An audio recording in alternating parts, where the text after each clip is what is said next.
Bueno, vamos a continuar con la segunda parte de la histofisiología del tejido conjuntivo. Siguiendo siempre con la matriz extracelular del tejido conjuntivo, vamos a ver la sustancia fundamental, otro componente de la matriz. Ya vimos en la primera parte de la clase las fibras que también formaban parte de la matriz extracelular del tejido conjuntivo. ¿Cuáles son las funciones de la sustancia fundamental?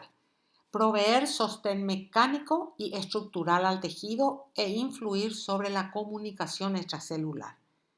Esta sustancia fundamental está constituida por tres grupos importantes de moléculas: los glucosaminoglucanos, los proteoglucanos y las glucoproteínas de adherencia. Esta sustancia fundamental es viscosa, es clara, es resbaladiza y tiene un alto contenido de agua y muy poca estructura morfológica. Muy bien, los glucosaminoglucanos son los principales componentes responsables de las propiedades físicas de la sustancia fundamental. Son polisacáridos de largas cadenas con carga negativa, constituidas por disacáridos repetidos. Tiene la capacidad de unir grandes cantidades de agua para formar un gel hidratado y permite la difusión rápida de moléculas hidrosolubles. Además, su rigidez provee armazón estructural donde puedan quedarse las células. Fíjense abajo, tenemos una gran molécula. Ahí tenemos una molécula que dice ahí arriba proteoglucano y al lado otra molécula que señala una rayita horizontal esquemática, ¿verdad? Y dice glucosaminoglucanos. Esos son los glucosaminoglucanos. Esas rayitas en nuestro esquema, esas rayitas transversales, que forman, vamos a ver enseguida, los proteoglucanos. Hay varios glucosaminoglucanos. El hialuronano, por ejemplo, es muy especial porque es una molécula rígida y muy larga. Los demás no son largos así, no son moléculas largas. El controitinsulfato, dermatansulfato, queratansulfato, heparansulfato, heparina. Excepto el hialuronano, todos los GAG o glucosaminoglucanos están unidos a una proteína central formando proteoglucanos. Fíjense en nuestro esquema de la parte inferior. Tenemos dos flechas azules que nos están señalando los pelitos de lo que parece ser un cepillito. Esos pelitos que están ahí en rosado y en algunas partes de color celeste, esos son los glucosaminoglucanos y están unidos a una proteína central. Y esa proteína central más todos los glucosaminoglucanos forman los proteoglucanos. Está encerrado en círculo un proteoglucano. Fíjense en nuestro esquema donde se ven unas líneas verdes. Esas líneas verdes son los hialuronanos, que son glucosaminoglucanos, que dijimos que eran unas moléculas muy largas, ¿se acuerdan? Y siempre está presente en la matriz extracelular en forma de una cadena de carbohidratos que tiene miles de disacáridos. ¿Qué más tenemos? Fíjense en nuestro esquema. Unidos a ella encontramos proteoglucanos. Acá en el círculo grande de la derecha, observamos por debajo la línea verde, que es el hialuronano. Después vemos una línea celeste. Esa línea celeste es el centro proteico de los proteoglucanos y a él se unen los glucosaminoglucanos. Entonces, ¿qué me está señalando esta imagen, este círculo? Me está señalando un proteoglucano que está unido por una proteína de unión al hialuronano. Fíjense, miles y miles de estos proteoglucanos que se unen a la molécula del hialuronano por proteínas de unión.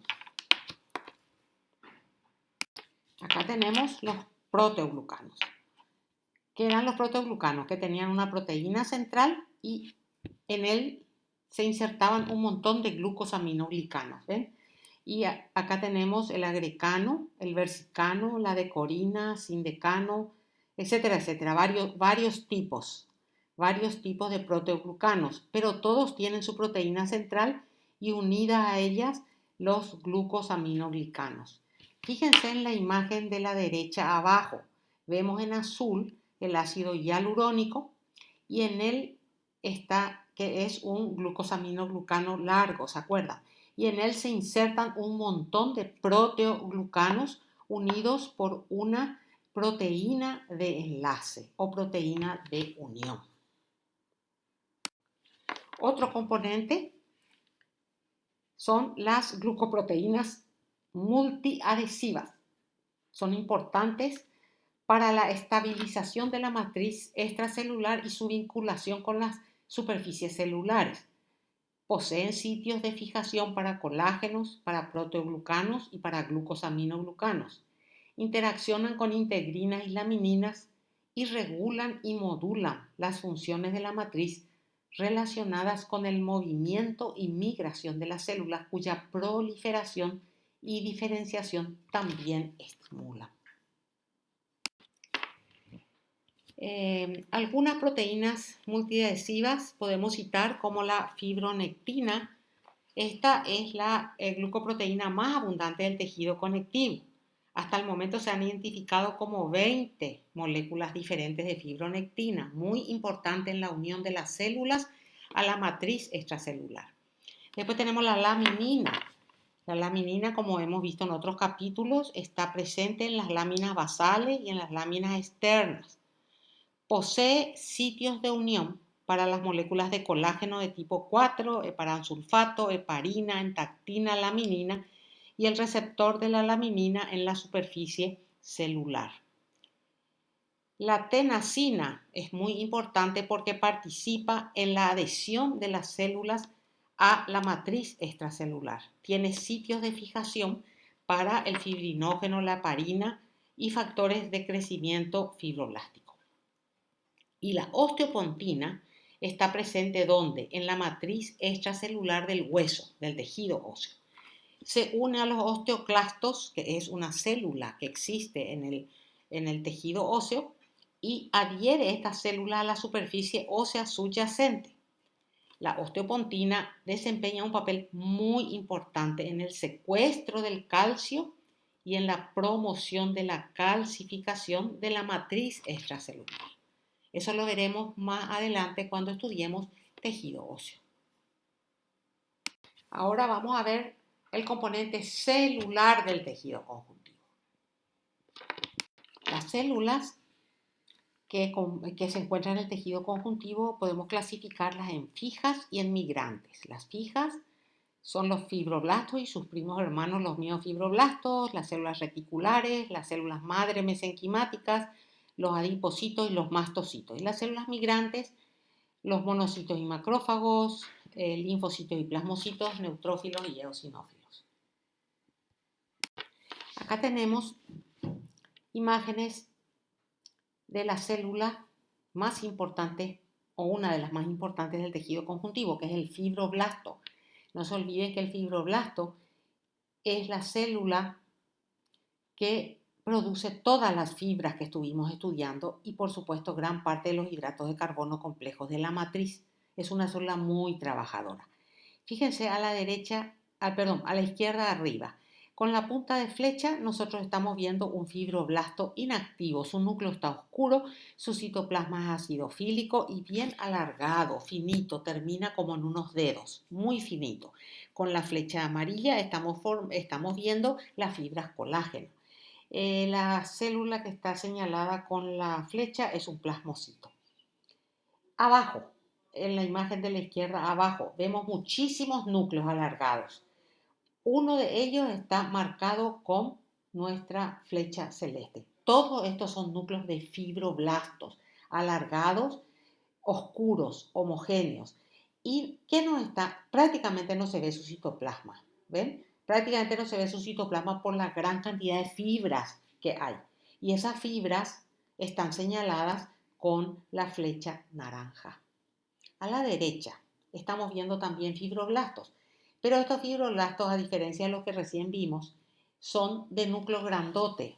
nucleolo evidente, cromatina abierta. ¿Por qué? Porque son fibroblastos que están activamente secretando colágeno o cualquier fibra del tejido conjuntivo.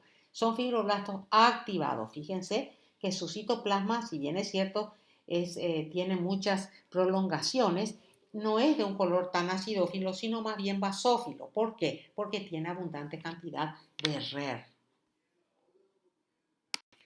Acá tenemos una microscopía electrónica de un fibroblasto activo, muy trabajador. Fíjense, dice fibroblasto, ahí se ve el núcleo, todas las organelas, en su citoplasma, Golgi, mitocondria, etcétera, etcétera. Y por fuera de la célula, ¿qué estamos viendo? Con la flecha amarilla se señalan fibras de colágeno en corte longitudinal y con la flecha celeste fibras de colágeno en corte transversal, fibras que están siendo secretadas o producidas por este fibroblasto. Ahora tenemos el primo hermano del fibroblasto, que es el miofibroblasto. Tiene propiedades de células musculares y de fibroblastos. Muy importante esta célula en la retracción de los tejidos. En realidad es un fibroblasto modificado donde hay filamentos de actina alfa muscular y cuerpos densos, como las células musculares lisas. Pero a diferencia de las células musculares lisas, no está rodeado por una lámina basal. El miofibroblasto es una célula muy difícil de identificar en los preparados de rutina de hematocilina y eosina. Es muy difícil de diferenciar de los fibroblastos. Acá tenemos tres imágenes. La de la izquierda donde observamos con hematocilina y eosina las tres. La de la izquierda donde observamos fibroblastos con sus núcleos alargados señalados por la flecha amarilla y con la flecha celeste se observan las fibras colágenas. En el medio está un tejido muscular liso, donde se observan las células cuyo núcleo es alargado y sus bordes redondeados. Vamos a estudiar después cuando veamos músculo. Y a la derecha una imagen donde nos muestra es el miofibroblasto de un tejido de granulación, o sea, una zona donde está yéndose a la reparación. Y vemos como células muy agrandadas con uno o dos nucleolos y un citoplasma basofílico con abundante cantidad de RER. Los núcleos están marcados con una flecha de color rojo. Otras células que encontramos en el tejido conjuntivo son los macrófagos. Los macrófagos derivan de los monocitos y tienen una actividad fagocítica fundamental. Son células que presentan antígenos, tienen núcleos irregulares, hendidos y abundantes lisosomas en su citoplasma, donde se encuentra la fosfatasa ácida. El citoplasma puede tener pliegues y evaginaciones y los productos de secreción salen de la célula por exocitosis, tanto por mecanismo regulado como por mecanismo constitutivo. Como son células presentadoras de antígeno, tienen MHC2 que le permite interactuar con linfocitos TCD4. En la imagen de la izquierda estamos viendo dos macrófagos grandes, señalados como macrófagos. Ven su núcleo claro, con cromatina fina y su citoplasma finamente vacuolado. A la derecha tenemos otra imagen donde la flecha amarilla me está mostrando un macrófago con un citoplasma acidofílico y un núcleo irregular, como indentado con cromatina finamente distribuida por el citoplasma. Los mastocitos son otras células que encontramos en el tejido conjuntivo. Son células que nacen en la médula ósea pero se diferencian en el tejido conjuntivo. Miden 20 a 30 micras, tienen un núcleo ovoide, tienen muchos gránulos citoplásmicos metacromáticos. Recién al migrar al tejido conjuntivo, estas células se diferencian y producen sus gránulos específicos. Acá nosotros tenemos una imagen a la derecha, una microscopía electrónica, donde se ven los grandes gránulos metacromáticos. Y a la izquierda tenemos una coloración donde se observan los gránulos azules en todo el citoplasma de la célula, que está marcada con la flecha de color amarillo. La superficie externa de los mastocitos tiene receptores. Fíjense, se ve en nuestro esquema como una zona de color rosado. Son receptores para la porción Fc de la inmunoglobulina E. Existen dos tipos de mastocitos: los de la piel, su mucosa intestinal y los ganglios linfáticos axilares y mamarios, que tienen en sus gránulos triptasa y quimasa, y además sus gránulos tienen un aspecto interno como reticulado. En cambio, los mastocitos del pulmón y de la mucosa intestinal solo en sus gránulos tienen triptasa y sus gránulos tienen una estructura interna como arrollada.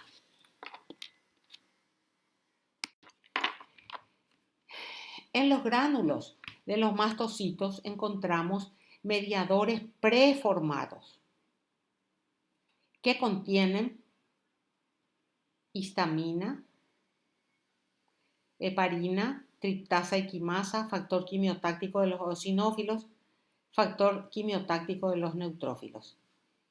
Pero también hay mediadores que son neosintetizados por la célula, como los leucotrienos, el factor de necrosis tumoral, las interleucinas, las prostaglandinas y los factores de crecimiento.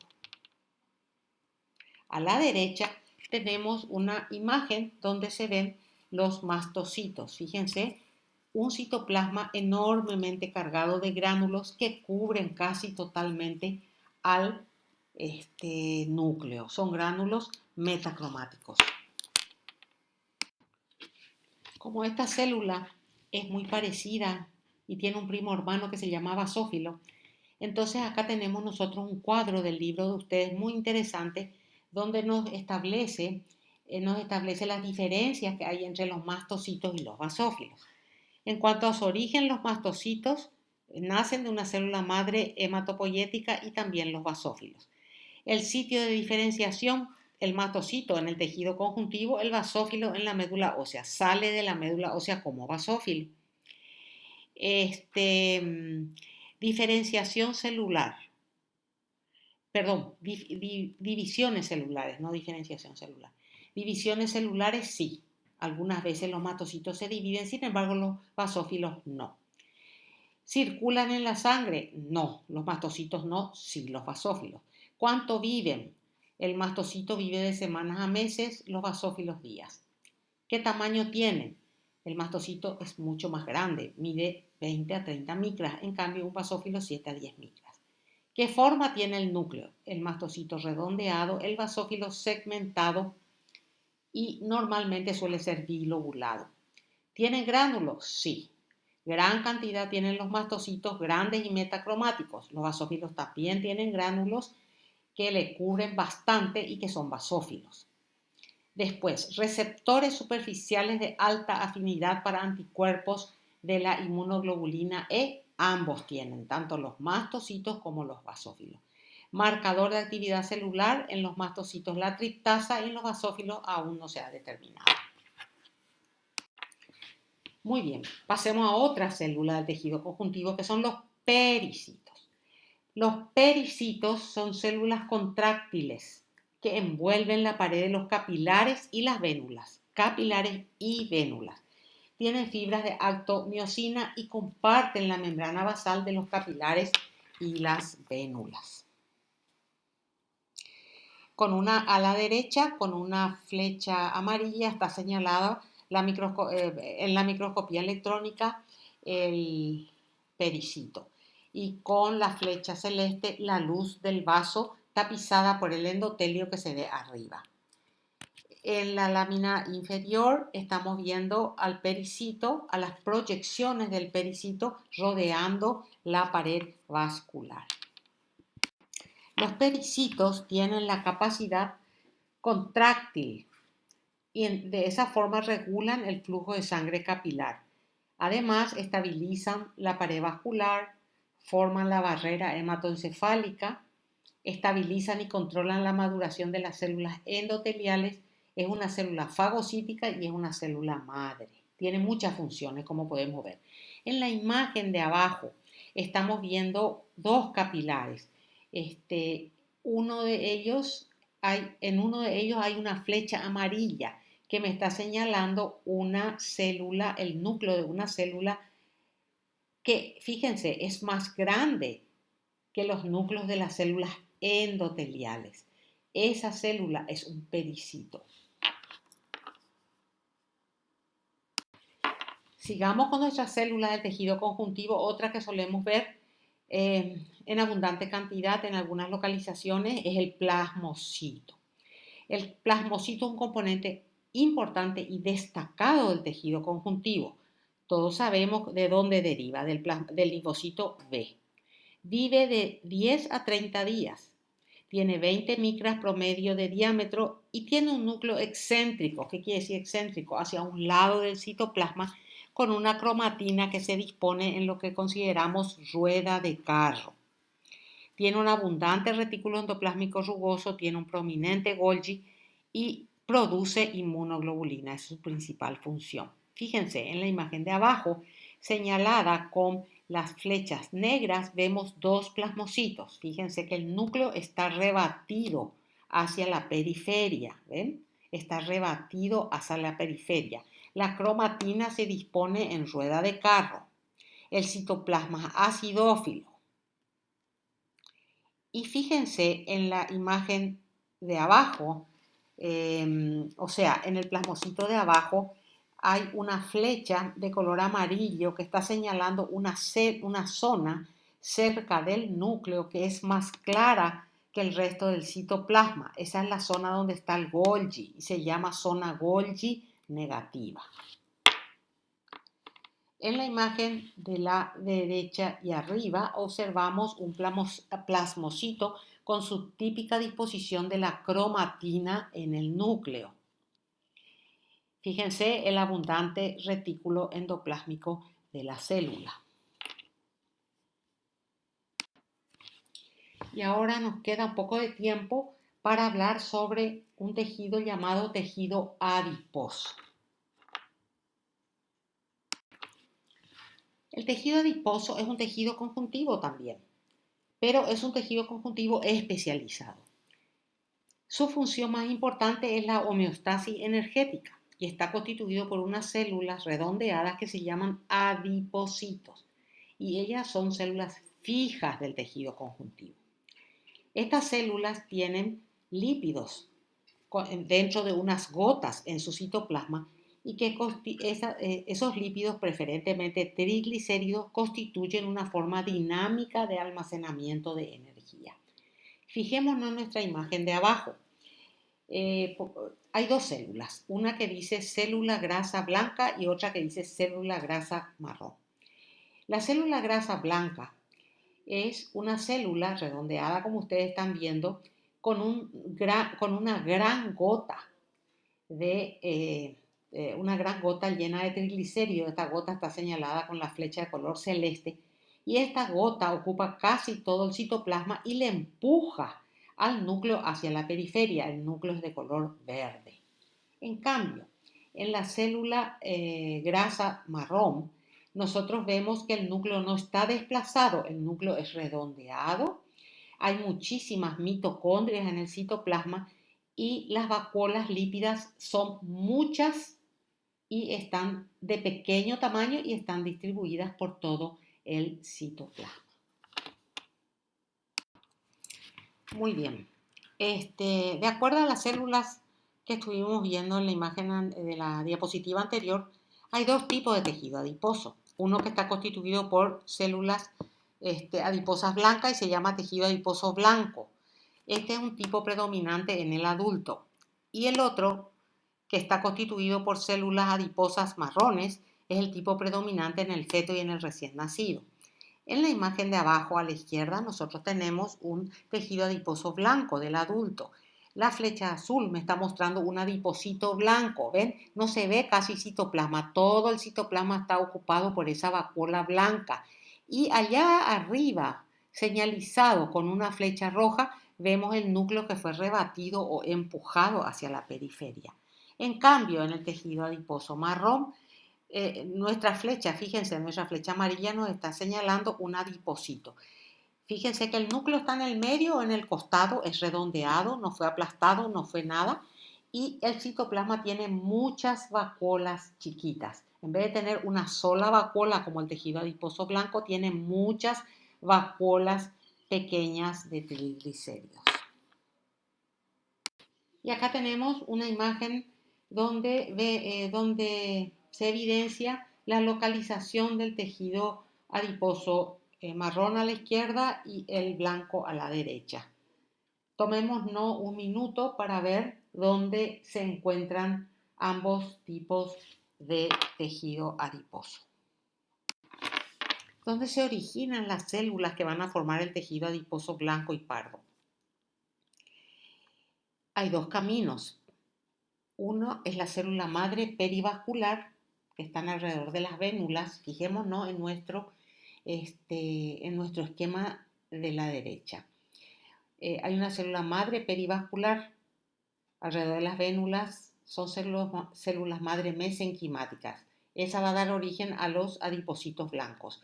Y hay otra célula madre progenitora miógena esquelética. Esa va a dar origen a los adipocitos pardos. O sea, se originan ambos de células madre mesenquimáticas, pero de linaje diferente. Eso está todo bajo el control de factores de transcripción, como estamos viendo acá con nuestro cuadrito verde. Mediante la expresión de factores de transcripción como el PAR gamma RXR, empiezan a formarse los lipoblastos tempranos. Y bajo la expresión de factores de transcripción, miremos el lado derecho de nuestra figura, PDM16, PGC1, hay una diferenciación a un lipoblasto temprano que va a estar destinado a seguir el linaje de los adipocitos pardos.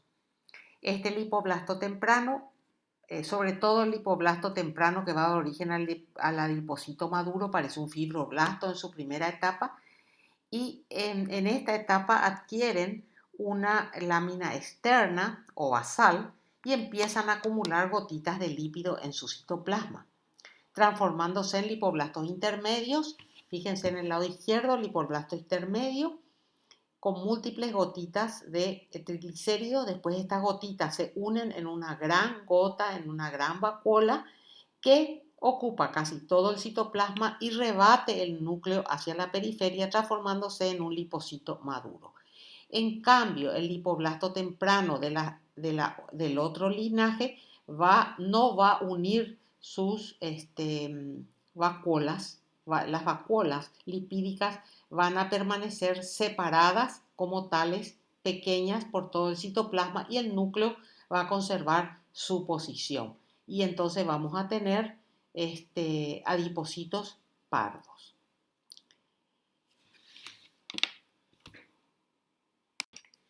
El tejido adiposo blanco dijimos que estaba constituido por adipocitos blancos. Fíjense en la imagen histológica de la derecha. Es una imagen de un tejido adiposo. Fíjense, muchas células adiposas estamos viendo y con unas estrellitas azules nos muestran dos células adiposas. Fíjense que una vacuola ocupa todo el citoplasma y desplaza el núcleo. El núcleo está en la periferia, es un núcleo oscuro alargado. ¿Ven? Las células son generalmente grandes, puede tener hasta 100 micras de diámetro, están rodeadas de una lámina externa, tienen un núcleo periférico aplanado y la gota adiposa no está rodeada por una membrana, más bien la interfase entre el contenido adiposo y el resto del citoplasma está constituida por lípidos condensados reforzados por filamentos de bimentina. Esta capa separa el contenido hidrófobo de la gota lipídica del contenido hidrófilo del citoplasma. ¿Cuáles son las funciones del tejido adiposo blanco?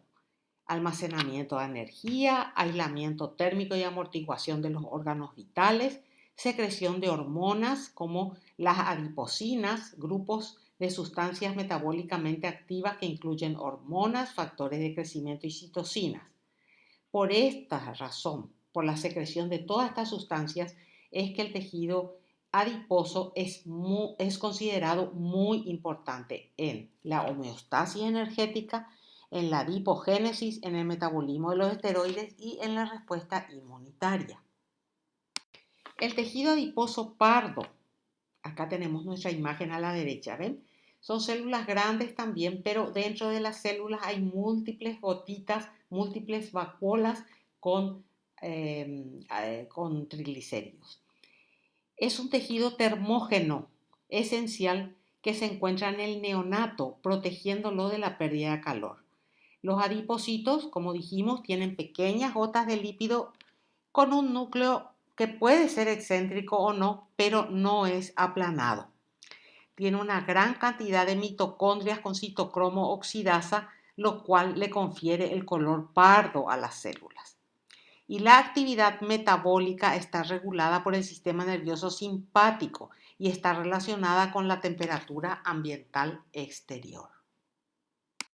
Y con esto terminamos la segunda parte y todo el capítulo de tejido conjuntivo. Muchas gracias por escuchar.